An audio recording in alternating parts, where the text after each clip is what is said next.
Don't forget the doc.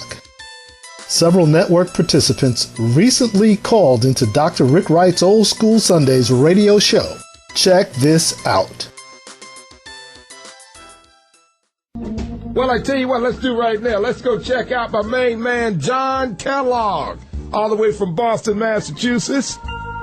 The assistant or associate dean of the School of Music, Berklee School of Music, Boston, Massachusetts. Hey, John Kellogg, are you there? I'm doing fine, Dr. Wright. How are you doing this Easter morning? Happy Easter to you, John Kellogg. Yeah, same to you, and happy Easter to all of the 106.9 listeners. Oh, you are making it in the music world in Easter 2008 seems so fine, huh?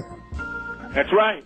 So what's the story in the world of music this week, John? Well, I'm here with the regular biz report, a report on the business behind the music, because everybody knows somebody in the music business. Dr. Wright, I want to talk about two matters this afternoon. The first is soundtrack albums. You know, soundtrack albums are very big. Soundtrack albums are a compilation of contemporary songs accompanying the release of a movie of the same name.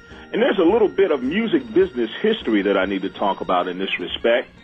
Motown is the company that really pioneered soundtrack albums. Wow. With their release in the movie way back in 1971 or 72. What was the title of that movie, Dr. Wright? Hey, let's see, 1971.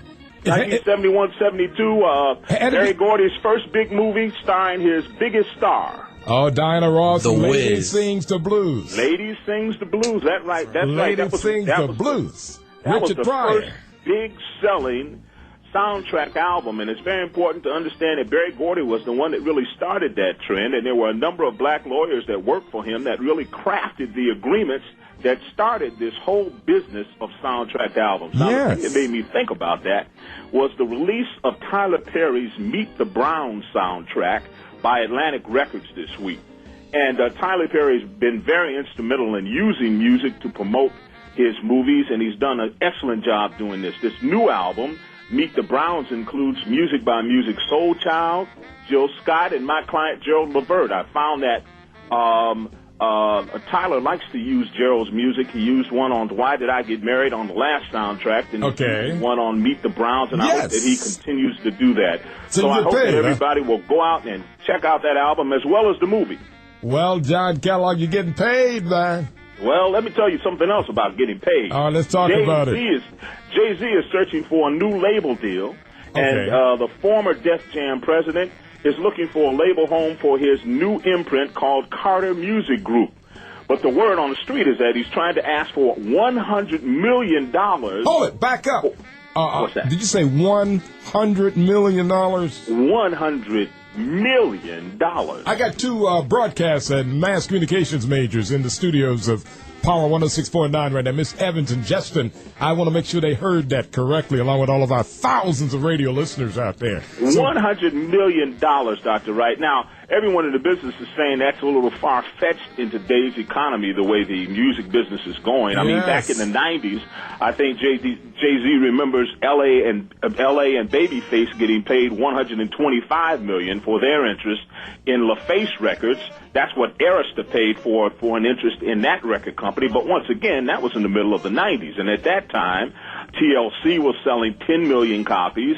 Tony Braxton was selling 5 or 6 million copies, and you just don't get those kind of numbers in the music business anymore. So, hey, look, I wish him the best. I hope he gets all he can, because as you know, I say if you're an artist, songwriter, or a producer, every time the music gets played, somebody gets paid, and you need to get paid, not played. Oh, John Kellogg, master's degree from Syracuse University.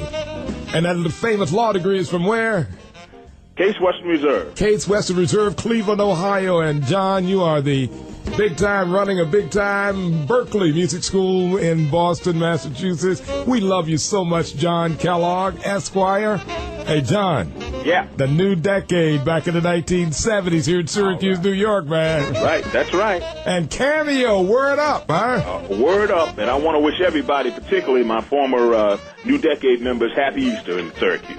Well, John Kellogg, you take care in Boston, Massachusetts, Beantown, home of Quincy Market, legal seafood, and Logan International Airport. That's right. You got it, Dr. Wright. Talk to you in a couple of weeks. Peace. Okay, John Kellogg, checking in from Boston, Massachusetts. You're listening online to Power 106.